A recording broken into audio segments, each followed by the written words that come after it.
Good morning students, welcome to our maths class. We will solve chapter 4 basic geometrical ideas today. In last part मैंने आप लोगों को इसके basic concepts के बारे में समझाया था, ठीक है। एक्सरसाइज आपको मैंने करने का बोला नहीं था, चलेगा, एक्सरसाइज नहीं करनी है, बाद में मैं आपको बताऊंगी, वो आप लोगों को लिख देना है। जो लास्ट टाइम मैंने करवाया था उसका फिर से एक बार मैं रिवीजन करवा देती हूँ। मैंने आप लोगों को सिखाए थे पॉइंट्स, जैसे ये पॉइंट्स होते हैं, उनको हम नाम देते हैं ए बी, ऐसे कोई भी लेटर्स का नाम देते हैं जो कैपिटल में लिखना है, ठीक है, वो याद रखना है। दूसरा था लाइन सेगमेंट, ये लाइन सेगमेंट होता था, जैसे उसको भी बोल देते थे लाइन सेगमेंट एक्स वाई। इसको लिखते कैसे, ऐसा छोटा वाला लिखते हैं, जब लिखने का होता है तो ड्रॉ इस तरह से बड़ा करते हैं, लिखते ऐसा है। फिर था, और इसके बारे में मैंने बताया था कि line segment X Y is equal to line segment Y X, दोनों सेम ही होते हैं, इस तरह से हम लिख सकते हैं। दूसरी थी लाइन, जिसमें इस तरह से दोनों साइड एरो होते हैं, जैसे लाइन एक्स वाई, तो लिखेंगे उसको इस तरह से लाइन एक्स वाई, और इसको लाइन वाई एक्स भी लिख सकते हैं। और एक चीज थी रे शायद उस दिन रह गया था।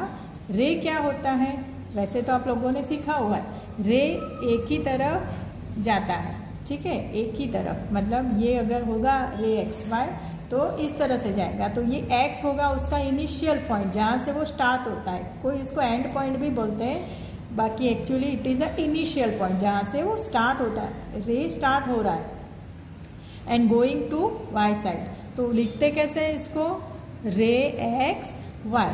तो रे एक्स वाई में कितने एंड पॉइंट होते हैं, वन ओनली।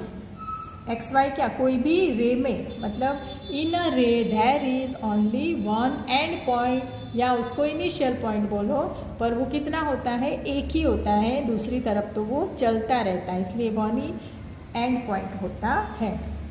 इसलिए रे एक्स वाई को वी कांट राइट रे वाई एक्स, क्या कि रे एक्स वाई को हम रे वाई एक्स नहीं लिख सकते, इज नॉट इक्वल, ये दोनों सेम, ये दोनों इक्वल नहीं है, ठीक है, ये बात रे के बारे में आप याद रखना। अब फिर हमने लाइन के ऊपर से देखी थी पैरेलल लाइंस। क्या होती थी पैरेलल लाइंस, इस तरह से रेलवे ट्रैक की तरह जो जाती है पैरेलल लाइंस। तो parallel lines do not meet या do not intersect each other, एक दूसरों को मिलती नहीं है, वो पैरेलल लाइन, और जो मिलती है वो होती है इंटरसेक्टिंग लाइन। देखो ये थी पैरेलल और ये है इंटरसेक्टिंग लाइंस, याद हो गया। तो ये एक दूसरे को क्रॉस होती है, तो इसको बोलते हैं इंटरसेक्टिंग लाइन, और ये क्रॉस नहीं होती है कभी भी, उसको बोलते हैं पैरेलल लाइंस। फिर वी टॉक्ड अबाउट कर्व्स, कोई भी कर्व्स की बात करी थी हमने, तो कर्व्स में मैंने अलग अलग टाइप दिखाई थी। सिंपल मतलब कोई भी ऐसा सिंपल, फिर नॉट सिंपल में ऐसे अपने आप को ऐसे क्रॉस करता था, वो नॉट सिंपल। अब उसमें भी एक था ओपन, जैसे ये ओपन है, और दूसरा होता था क्लोज, तो इस तरह से चार पार्ट में हम अलग अलग। अब इसमें ये सिंपल भी है और ओपन भी है, ऐसे एक ही कर्व दो टाइप का हो सकता है, सिंपल तो है ही पर ओपन भी है ना, इस तरह से। तो एक टाइप में दो हो सकते हैं, this is simple and closed, बराबर, तो ये चीज हो सकती है। अब कर्व के बाद सीखा था हमने polygons. Polygons is a closed curve made up of line segments. Polygon क्या चीज है, it is a closed curve ही है, लेकिन it is made up of line segment, ये सारे लाइन सेगमेंट से बनी हुई कोई भी फिगर को हम पॉलीगॉन बोलेंगे। तो इसमें ऐसा कुछ गोल नहीं होता है, all the sides are line segment, तो उसको बोलते हैं पॉलीगॉन। अब पॉलीगॉन में सबसे कम साइड वाला पॉलीगॉन कौन सा था, ट्रायंगल था, बराबर, वो ट्रायंगल आगे ही आएगा, तब मैं समझाती हूँ। उसके बाद देखो एक्सरसाइज 4.2 में तो ये अलग अलग टाइप के कर्व्स है, ओपन है कि क्लोज्ड है वो आपको बताना है। तो फर्स्ट ओपन है, सेकंड क्लोज है, ये वाली चीज़ आपको देखनी है, ये यहाँ से नहीं जाना है अंदर, ये तो क्लोज है ना, फिर ये ओपन है, ये क्लोज है और ये भी क्लोज है। लिखना नहीं है अभी, आप ऐसे ही समझ लेना इसको। फिर ये ड्रॉ है तो नहीं करना है, draw any polygon and shade it, तो वो भी ठीक है। अभी इसके बारे में बताएं कि इज इट अ कर्व, तो यस, इज इट क्लोज्ड, तो यस, ठीक है। अब क्वेश्चन 5 ध्यान से सुनो, वो इम्पोर्टेंट है, वो आपको काम में आ सकता है, एग्जाम में भी जैसे इसमें से क्वेश्चन आ सकते हैं।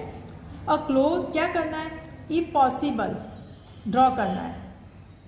अ closed curve that is not a polygon, ऐसा closed curve that is not a polygon, तो क्लोज तो होना चाहिए लेकिन पॉलीगॉन नहीं होना चाहिए। अब पॉलीगॉन किसको बोलते हैं, लाइन सेगमेंट से बनेगा तो उसको तो पॉलीगॉन बोलेंगे।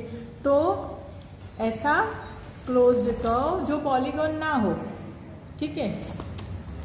ये आप लोगों को दिखा नहीं होगा ना, ये देख लो, ये अभी मैंने जो किया वो ओपन, क्लोज, फिर ये पॉलीगॉन और ये ट्रायंगल। अब ऐसा क्या था क्वेश्चन, ऐसा क्लोज्ड कर्व पॉलीगॉन ना हो, चलो ये क्लोज हो गया और ये पॉलीगॉन भी नहीं है, ठीक है ना, गोल है इसलिए पॉलीगॉन नहीं है। सेकंड है, क्या क्वेश्चन है second, an open curve made up entirely of line segment, open होना चाहिए और लाइन सेगमेंट से बना होना चाहिए। चलो ये लाइन सेगमेंट से बना दें, चलो ठीक है, ये ओपन कर्व है, कहीं से भी बंद नहीं है और लाइन सेगमेंट से बना हुआ है, हो गया हमारा second. C, a polygon with 2 sides, अब पॉलीगॉन होना चाहिए लेकिन 2 साइड्स का, वो तो पॉसिबल नहीं है क्योंकि पॉलीगॉन तो क्लोज फिगर है, तो कोई भी चीज को बंद करने के लिए तीसरी साइड तो चाहिए ना, तो ये आंसर, इसका आंसर आएगा नॉट पॉसिबल। मतलब क्या not possible, a polygon with 2 sides is not possible. पता चला, ऐसे लिख देने का कि ये पॉसिबल ही नहीं है। इस तरह से भी कभी कभी पूछते हैं तो तुमको पता होना चाहिए ये तो पॉसिबल ही नहीं है, ठीक है। अब यहाँ तक हमने उस दिन कर दिया था। अब हमारा नेक्स्ट टॉपिक है एंगल्स। अब एंगल्स तो आप लोगों को आते हैं सब कुछ, ये रिवीजन टाइप ही है ये वाला चैप्टर आपके लिए। जैसे ये हो गए एंगल, ठीक है। अब एंगल में से 2 एरो लगाते हैं और जैसे एंगल को नाम देते हैं कि ये POQ, तो ये हो गया एंगल POQ। उसको कैसे लिखेंगे, एंगल POQ, ऐसे लिखना हो तो इस तरह से लिखा जाता है। अब एंगल का ये 2 एरो के अंदर का ये वाला पार्ट होता है ना, उसको बोलते हैं इंटीरियर, बराबर। फिर बाहर वाला जो होता है उसको बोलते हैं एक्सटीरियर पार्ट। बाहर वाला मतलब ये जो एंगल है इसकी ये सारा पार्ट ये है ना इधर वाला, वो एक्सटीरियर है, और ये आगे सब जा रहा है वो इंटीरियर, ये इधर वाला एक्सटीरियर है। और थर्ड पार्ट होता है on the angle. On the angle मतलब ये जो लाइन है उसको बोलते हैं ऑन द एंगल। तो ये POQ they are points on the angle, ये जो 3 पॉइंट्स है वो एंगल के ऊपर है। इस तरह से जैसे यहाँ पे होता है X, तो मैं बोल सकती कि point X is inside the angle या in the interior of the angle. यहाँ होता Y, तो point Y is exterior of the angle, is at the exterior of the angle. तो ये हो गया एंगल। अब दूसरा है हमारा ट्रायंगल। ट्रायंगल क्या होता है देखो, a triangle is a three sided polygon, यहाँ पे लिखा हुआ है a triangle is a three sided polygon. In fact it is the polygon with the least number of side, सबसे कम साइड का जो पॉलीगॉन है वो है हमारा ट्रायंगल, क्योंकि उसमें 3 ही साइड होती है और 3 से कम साइड वाला तो पॉलीगॉन हो ही नहीं सकता, इसलिए लीस्ट नंबर ऑफ साइड वाला पॉलीगॉन कौन सा, ट्रायंगल। ये आपको याद रखना है। उसके बाद है, अब देखो ये जैसे ABC है ना ट्रायंगल, तो उसको भी हम लिखते हैं ना जब सेंटेंस में, तो ट्रायंगल ABC इस तरह से लिख सकते हैं। उसके बाद है नीचे दिया है क्वाड्रिलेटरल। तो क्वाड्रिलेटरल मतलब अ 4 साइडेड पॉलीगॉन। क्या है? अ 4 sided polygon is a quadrilateral. It has 4 sides and 4 angles. जितनी साइड्स होते हैं उतने एंगल होते ही है। जैसे यहाँ पे 3 साइड थी तो 3 एंगल थे। क्वाड्रिलेटरल में 4 साइड 1 2 3 4 1 2 3 4 और 4 एंगल।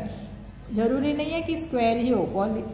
क्वाड्रिलेटरल ऐसा भी हो सकता है, कैसा भी हो सकता है, 4 साइड होनी चाहिए, मतलब 4 एंगल भी हो जाएंगे ऑटोमेटिक। तो इट इज अ क्वाड्रिलेटरल। अब क्वाड्रिलेटरल में देखो क्या होता है पता है? Opposite sides and adjacent sides होती है। जैसे मैंने उस दिन बोर्ड पे भी आपको समझाया था कि ये 2 साइड्स एडजेसेंट साइड्स है। क्या बोलेंगे उसको? यहां लिखती हूं मैं,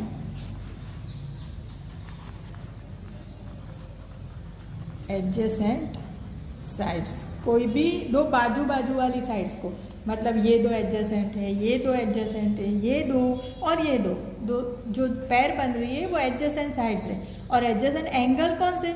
बाजू बाजू वाले एंगल। ये 2 एंगल एडजेसेंट है, ये 2 एंगल एडजेसेंट है, बराबर? तो एडजेसेंट एंगल्स बन जाएंगे उस तरह से। और दूसरी होती है किसकी पैर पता है? ऑपोजिट साइड्स की। These and these are opposite side, these and these are opposite side. उस तरह से ये 2 एंगल ऑपोजिट है और ये 2 एंगल ऑपोजिट्स है। ठीक है, पता चला? जैसे PQRS ऐसे नाम लिखना पड़ता है और नाम हमेशा इसी तरह से लिखने का। जहां से शुरू करोगे चलेगा, लेकिन ऐसे गोल घूमने का। ऐसा नहीं है कि P यहाँ लिखा और Q को ऑपोजिट में ले गए, नहीं। एडजेसेंट लेके ही नाम पूरा गोल घूमना है। पता चला? ऐसे घूमोगे तो भी चलेगा, ऐसे भी चलेगा, लेकिन ऐसे जंप नहीं करना है कभी भी नाम लिखने में। ABCD या ABCD ऐसे पूरा सर्कल। तो दिस इज अबाउट क्वाड्रिलेटरल। अब नेक्स्ट पार्ट है हमारा circle. Yes, this is very important part. Page number 83 के ऊपर सर्कल का टॉपिक शुरू हो रहा है। उसकी एक्सरसाइज 4.6 है। देखो वो मैं आपको सॉल्व कराऊंगी। From the figure identify the centre of circle. एक काम करना, ये एक्सरसाइज आप लोग अपनी नोटबुक में लिख देना। अब ये जो फिगर दी है, कहाँ है फिगर? बाजू में सर्कल दिया है ना, उसकी बात कर रहे हैं। तो ये सर्कल को देख के आपको आंसर देना है। तो फर्स्ट ए का आंसर क्या आएगा? बोलो। The centre of circle. ये सर्कल का सेंटर कौन सा है? बीचों बीच जो दिया है ना वो सेंटर है, तो उसका आंसर आएगा O। चलो सेकंड, 3 रेडियाई। इसकी रेडियाई कहाँ है? रेडियाई मतलब रेडियस। आपको पता है रेडियस क्या होती है? सेंटर से लेके सर्कल तक जाता है जो लाइन सेगमेंट, उसको रेडियस बोलते हैं। और ज्यादा रेडियस होती है प्लूरल में, उसको रेडियाई बोलते हैं। तो हमको 3 रेडियाई लिखने हैं। तो एक तो हो गई OD, दूसरी हो गई OA और थर्ड है OB। देख रहे हो ना, ये 3 सेंटर से सर्कल तक, सरकमफेरेंस तक जा रही है ना, उसकी बाउंड्री तक, वो ही उसकी रेडियस है। तो रेडियस तो बहुत सारी हो सकती है, काउंटलेस रेडियस हो सकती है, हर एक पॉइंट पे ऐसे बन सकती है।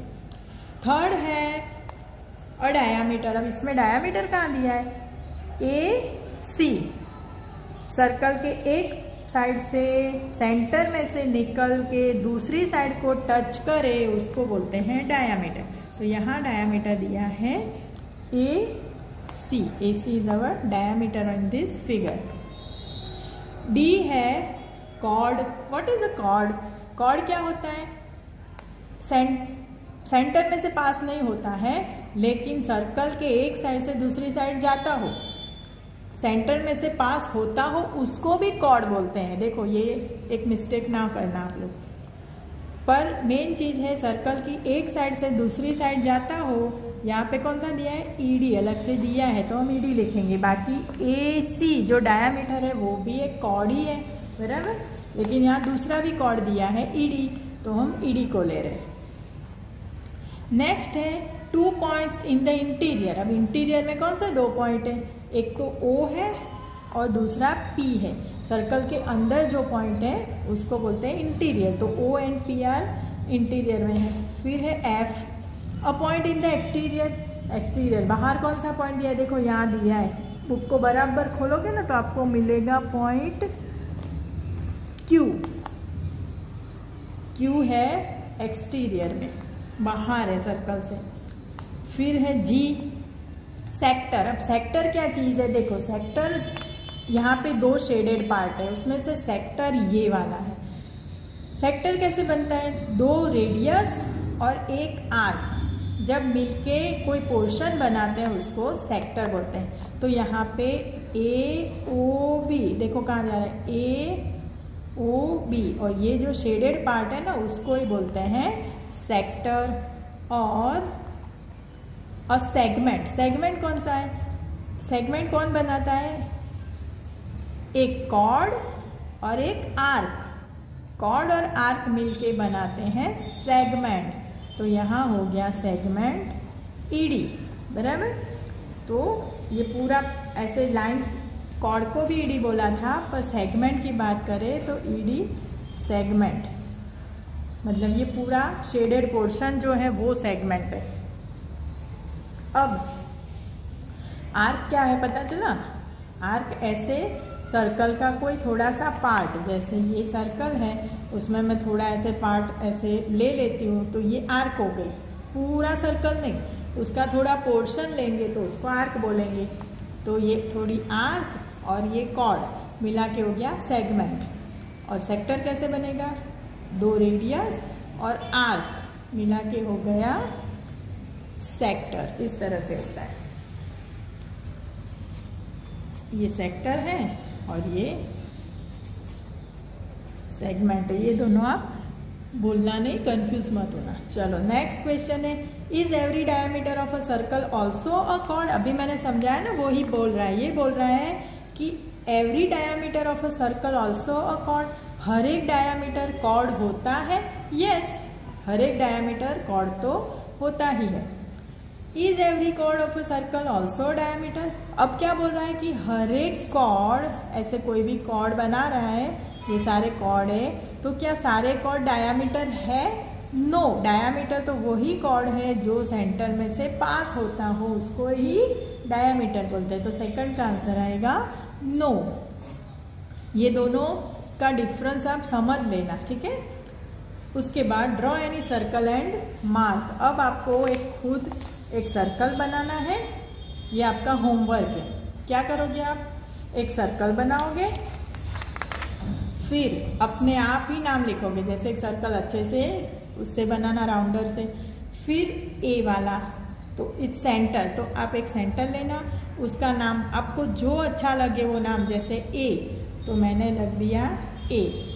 फिर अ रेडियस, तो आप एक रेडियस बनाओगे, जैसे इसमें से ही ले लिया बी, तो रेडियस का नाम दे दोगे AB।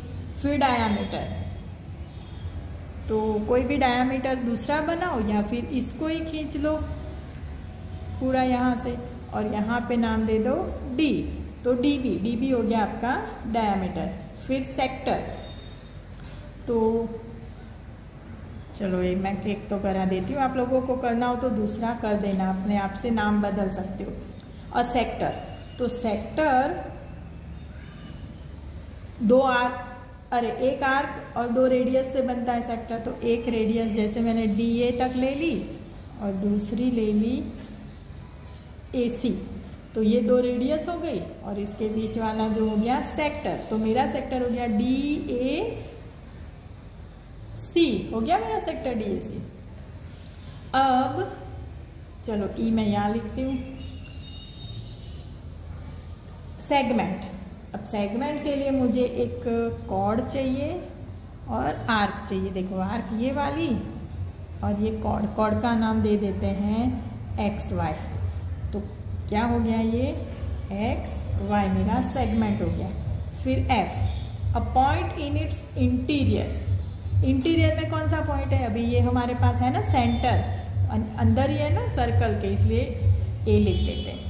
फिर G, a point in its exterior, बाहर कोई भी पॉइंट ले लो, पॉइंट कैसे लेने हैं, रिपीट ना होता हो। ABCD के कोई भी लेटर ले लो पर रिपीट नहीं होने चाहिए। अब देखो यहाँ P नहीं है ना, तो मैं यहाँ P ले लेती हूँ, बाहर का पॉइंट हो गया P।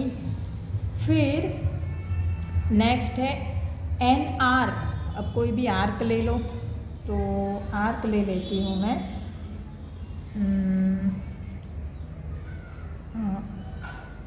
एस आर, ये मैंने आर्क ले ली। तो आर्क है ना, ऐसे लिखते हैं, आर्क का सिंबल है सादा गोल बनाने का थोड़ा, आर्क एस आर। हो गया मेरा आंसर। आप लोगों को ये लिखना हो तो ये लिखना, या फिर अपने आप से ना लेटर्स बदल के उनके आंसर लिखना, तो भी बहुत अच्छी बात है ना। चलो नाउ क्वेश्चन 4, ये था हमारा क्वेश्चन नंबर 3। अब 4 देखो ट्रू फॉल्स है। 2 diameters of a circle will necessarily intersect. अब क्या पूछ रहा है ये, डायमीटर, 2 डायमीटर, ये 2 डायमीटर है, तो नेसेसरीली इंटरसेक्ट होते ही हैं। हाँ होते हैं, क्रॉस तो करेंगे ही ना एक दूसरे को, सेंटर में से दोनों पास होते हैं, तो सेंटर पे दोनों मिलने ही वाले हैं, तो उसका आंसर ट्रू है। And second, the centre of a circle is always in its interior. जो सेंटर है वो हमेशा सर्कल के इंटीरियर में होता है। हाँ बाहर तो होता नहीं है ना, तो इसका आंसर भी यस होगा। तो यहाँ पे हमारा ये चैप्टर कंप्लीट होता है। आप लोगों को ये वीडियो देख के समझना है और लिखना क्या है पता है, एक तो ये 4.6 एक्सरसाइज आप लिखोगे, और उसके पहले व्हाट हैव वी डिस्कस्ड, देखो पेज नंबर 84 पे इधर ही, कहाँ दिया है, यहाँ नीचे, यहाँ से शुरू हो रहा है, व्हाट हैव वी डिस्कस्ड। यहाँ से पूरा ये 85 वाला पेज भी पूरा आपको नोटबुक में अच्छे से समझ के लिखना है। एक्सरसाइज 4.6 करनी है और ये वाले पॉइंट्स लिख के समझने हैं, तो इसमें से आपको पूरा चैप्टर समझ में आ जाएगा। तो it was our chapter number 4। ठीक है, बाय।